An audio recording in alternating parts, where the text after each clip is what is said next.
La reseña de este libro se llama Historia mínima de la educación en México y fue publicado por Dorothy Tang de Estrada en compañía de otros colaboradores. El contenido de esta publicación data del siglo XV-XVI y empieza a explicar cómo se desarrolló el fenómeno educativo a partir de la cultura ya establecida. Este libro nos cuenta sobre el proceso educativo que ha vivido nuestro país durante diversas etapas de la historia. Entonces, cabe señalar que este video pues claramente contiene spoilers. Entonces, vamos a lo que sigue.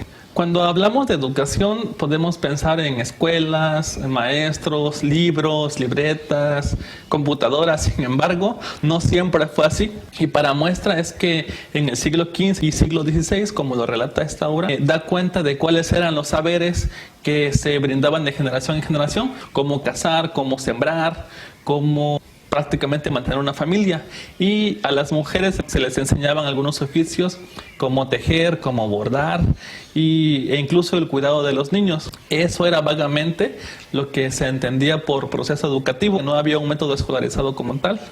Posteriormente existió lo que fue el Tepochcali y el Calmecac. El Tepochcali era una educación que se le brindaba a las clases no altas. En el Tepochcali se les enseñaba a las personas sobre la construcción de obras en beneficio a las comunidades. Eran formados con esos conocimientos.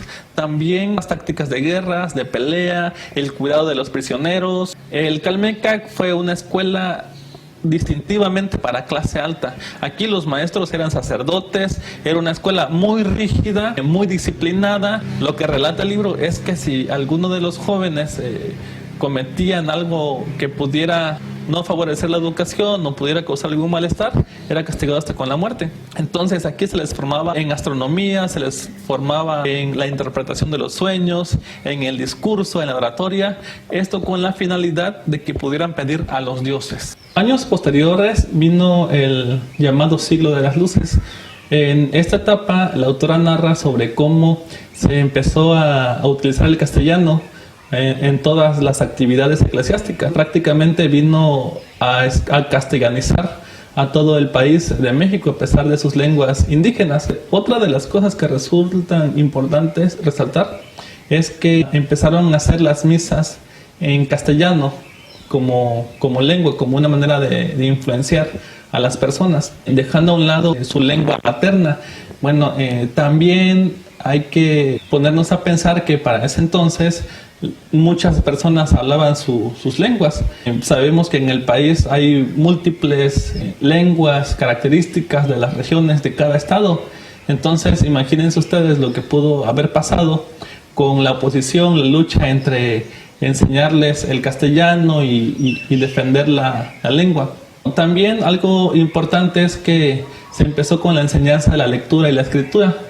Se empezaron a enseñar a leer y a escribir a las personas indígenas, pero hubo parte de la población mexicana que se opuso a ese tipo de enseñanza, sobre todo en el cuidado de las señoritas, de las chicas de aquellos tiempos, porque decían que si se les enseñaba a leer o a escribir a las señoritas, estas podían ser víctimas de textos amatorios. Entonces había una cierta confrontación, una cierta disputa entre si era mejor enseñarles a leer o no lo era, por cuestiones de valores, de ética, de moral de aquellos tiempos.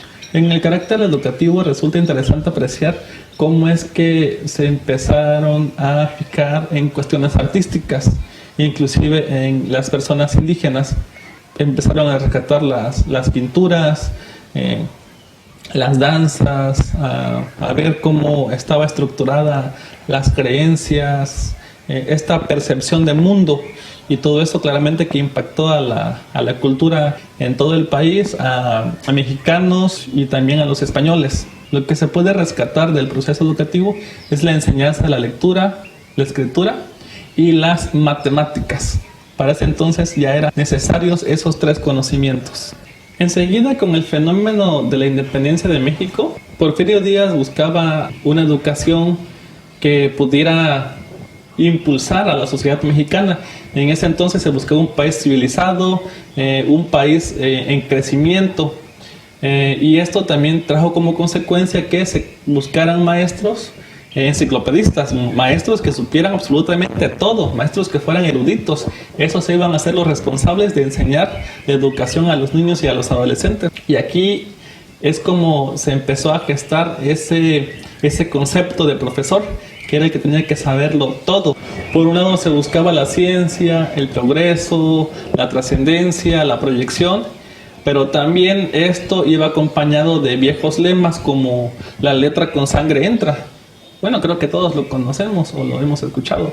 Años después llegó un investigador llamado Enrique Rebsamen, y con él también se implementó la formación en las escuelas normales. Se empezaron a crear escuelas normales porque esas eran las indicadas para formar a los profesores, a los maestros que estarían al frente de la educación. Y así fue como se impulsó en el año de 1887 el método onomatopéyico utilizado para la enseñanza de la lectura y la escritura. Inclusive muchos conocemos a maestros que lo utilizan en la actualidad todavía. En sus tiempos fue efectivo, era muy llegó a ser muy conocido. También se abonó para que los maestros se capacitaran en ellos, y así es como se fue desarrollando la lectura y la escritura a través de ese método. Un poco más adelante entran personajes muy conocidos, uno se llamó Justo Sierra, el otro se llamó Joaquín Baranda, quienes llevaron un mensaje político a los escenarios que en ese entonces eran los encargados de la creación de las leyes para nuestro país. Y sí, así fue como se empezó a impulsar que la educación fuera laica, fuera gratuita y fuera obligatoria. Esto con la intención de quitar de lleno el control de la educación a la iglesia. Hay que reconocer que en México se tuvo mucha influencia francesa en muchos sentidos, y eso también impactó en educación, ya que llegaron los métodos experimentales, esto a través de un señor muy conocido llamado Auguste Comte, de origen francés, y se proyectó en educación aquí porque se buscaba que la educación fuera sujeta a métodos experimentales, que todo fuera observable y además fuera cuantificable. Y esto le asentaba muy bien al proyecto político del país, porque así México ya no sería víctima de una educación no científica. Ya no se quería que las personas creyeran en supersticiones, tuvieran creencias metafísicas, creyeran en la divina providencia. Y para acabar con esta cultura vino el método de la observación y la experimentación, y fue así como se empezó a crear y a gestar un nuevo tipo de educación que se sostuvo en México. Un poco más adelante se habla de lo que fue la educación media superior, las preparatorias, ya que en ese entonces ya había egresados de distintas carreras, como arquitectos, como ingenieros y algunas otras carreras técnicas. Sin embargo, hay que puntualizar que la educación no era de carácter humanista, sino era meramente técnica. Sin embargo, estaba la competencias con los egresados que venían de otros países. Aquí en México no se le daba el privilegio, sino que más bien se buscaba la mano de obra de extranjeros.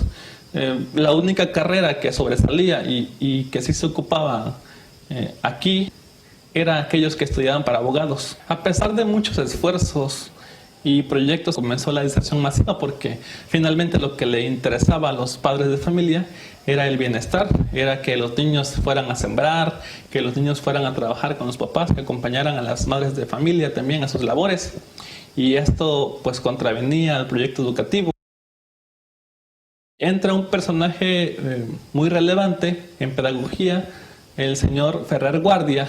Bueno, Ferrer Guardia buscaba un tipo de educación, buscaba la pedagogía de la libertad y de la razón, buscaba una educación que fuera libre de fanatismos, libre de prejuicios, buscaba una educación la cual desarrollara a las personas en muchos sentidos. Otro de los cambios sobresalientes fue que finalmente se separó la educación media superior de la superior, y así comenzó la creación de una escuela de nivel superior. Para 1917 finalmente se logró que la escuela fuera laica.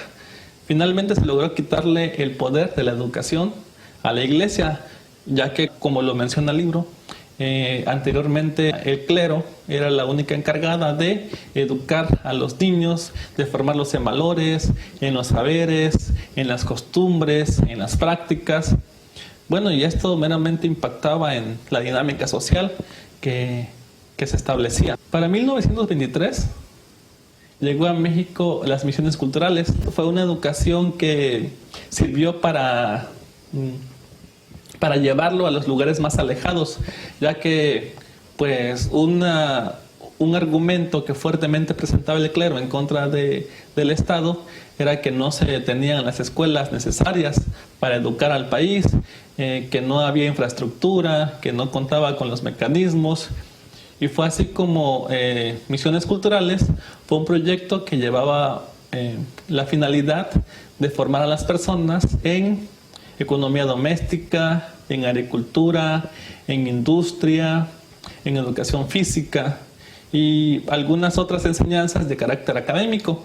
Sin embargo, también por default se empezó a castellanizar.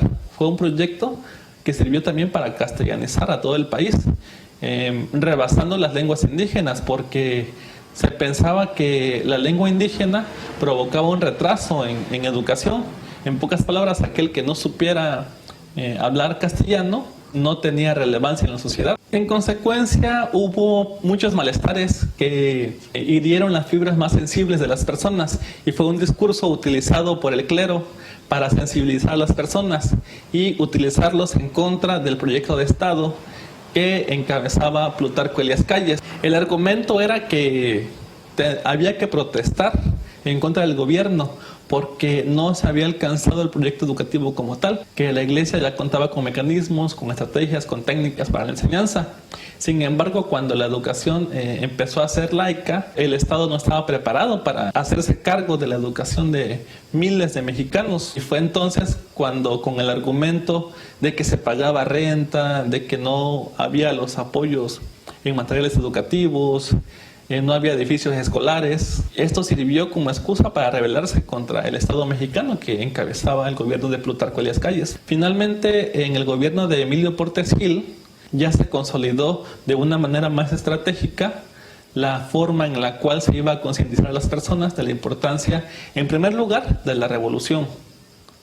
Y prueba de ello fue que sacaron dos lecturas muy conocidas, una se llamó El Sembrador y la otra se llamó Fermín, el niño revolucionario. El Sembrador se distinguió porque concientizaba a las personas de cómo ésta eran de bajos recursos, que tenían cierto parecido con la sociedad mexicana, que había que guardar ciertas costumbres, ciertos valores. Y Fermín, el niño revolucionario, pues narra la historia de un niño que agarró las armas y se fue a la Revolución Mexicana a luchar por los ideales, por un México más justo. Con Lázaro Cárdenas empezaron a hacerse cambios todavía más radicales en el proyecto educativo y proyecto político.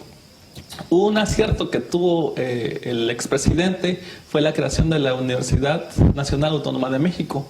Se decía que hubo influencia socialista con Lázaro Cárdenas. Él impulsaba la formación de sindicatos, se empezaba a gestar la creación de cooperativas, se empezaba a adoptar una cultura crítica hacia la sociedad, hacia las empresas, hacia los grandes comercios. Se buscaba de alguna manera proteger los derechos de las personas. Más adelante, esto provocó confrontación de la clase burguesa con la clase trabajadora.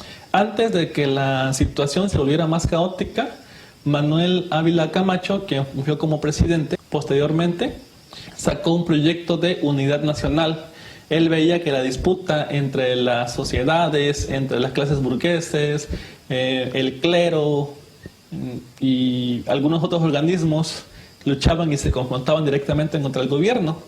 Fue así cuando su proyecto educativo llamado Unidad Nacional lo que intentaba es concentrar a las masas, tratar de dispersar las luchas, de no tener los confrontamientos directos. Incluso utilizó el fenómeno cultural de la Segunda Guerra Mundial para poder cambiar el enfoque educativo, cambiar los valores, cambiar algunos otros aspectos, algunas prácticas culturales que tenía el país.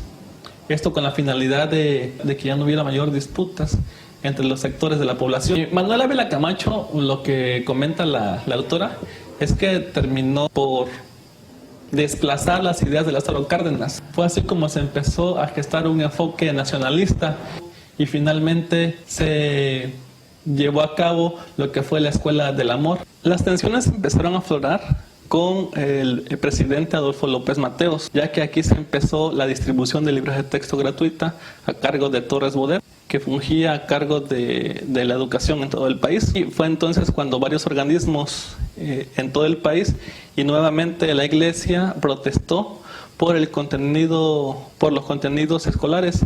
Se decía que había una orientación ideológica y esto empezó a cobrar mayor relevancia cuando asumió el poder Díaz Ordaz. Inclusive se hablaba de algunos grupos, de algunas sectas que iban a encabezar una revolución armada en todo el país, y finalmente esto lo orilló al trágico desenlace de la matanza de Tlatelolco, que ni hablar.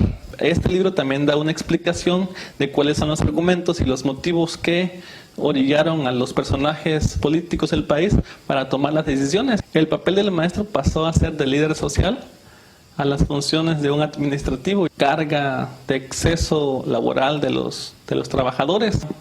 Miguel Alemán se caracterizó por impulsar mucho la educación superior.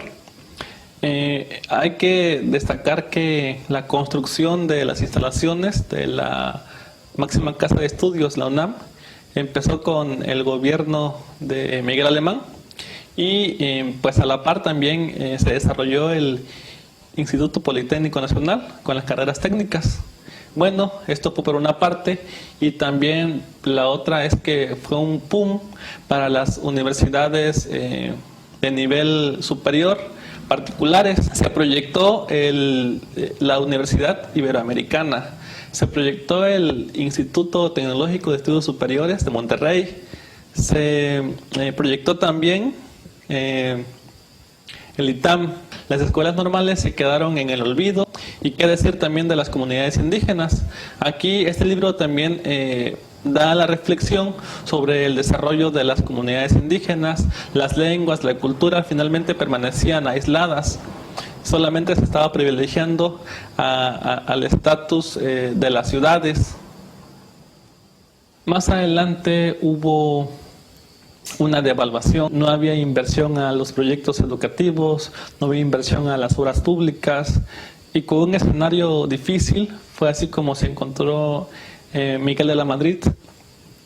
Sin duda empezó a reducir el presupuesto porque el desgaste económico y la mala administración por el gobierno anterior pues había dejado el país en crisis. Hubo intentos, hubo proyectos que se destinaron hacia los sectores más alejados, a los sectores indígenas, y fue así como empezó la publicación, la edición de materiales, propiamente libros de texto gratuito en bilingüe. Hubo mucha inversión, se dotaron de libros, hubo bibliotecas también en todo el país, se promovió el Instituto Nacional de Bellas Artes. Hablar de Carlos Salinas de Gortari como expresidente es hablar de muchas cosas y de muchos temas. En el libro se resaltan algunos proyectos educativos que causaron mayor impacto. Dentro de ellos fue el mismo CONACULT, Consejo Nacional para la Cultura y las Artes. Este proyecto fue uno de los que más impactó en su gestión como presidente de la República. Hay que aclarar que también hizo un financiamiento, inversiones hacia el cine, hacia el teatro, y también hubo inversión para museos. Bueno, se buscaba que México se proyectara con arte y cultura de calidad, pero también hay que aclarar que tuvo sus desencuentros críticos y polémicos, principalmente con los líderes sindicales.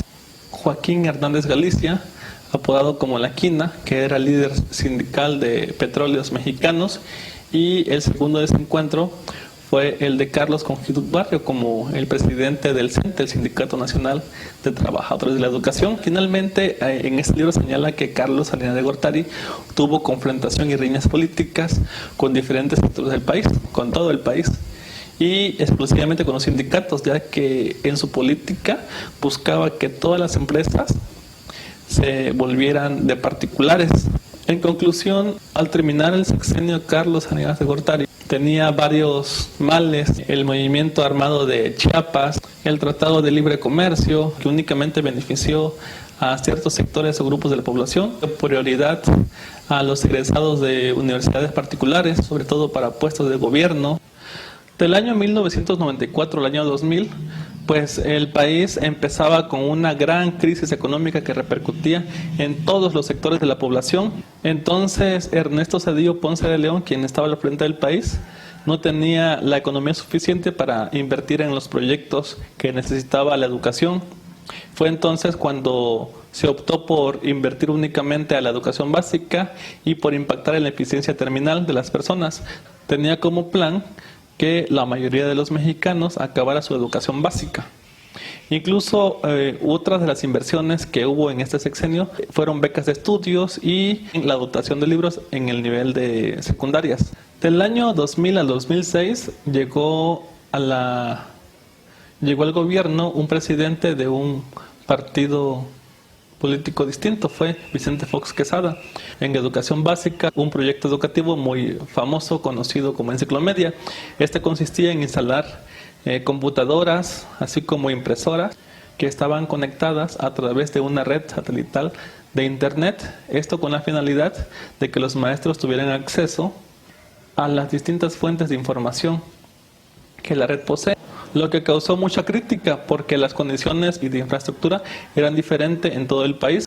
Inclusive hubo muchos estados donde las escuelas no contaban con una buena infraestructura. Es más, había comunidades que ni tan siquiera tenían luz, comunidades donde llovía constantemente. Esto repercutía en el daño de los materiales electrónicos. La lectura de este libro es totalmente importante para aquellas personas que son formadas en el ámbito educativo, porque a partir de ella podemos establecer la vinculación entre las fechas importantes y los personajes políticos dentro del ámbito educativo, así como también ayuda a las personas a establecer un juicio crítico en el desarrollo educativo de México. También nos ayuda a conocer algunos datos exactos en cuanto a las fechas y los personajes que tuvieron participación para la creación de los distintos niveles educativos, desde educación básica hasta la educación superior.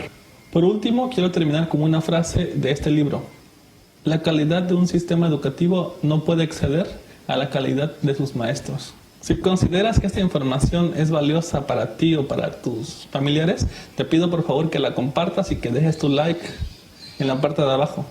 Gracias.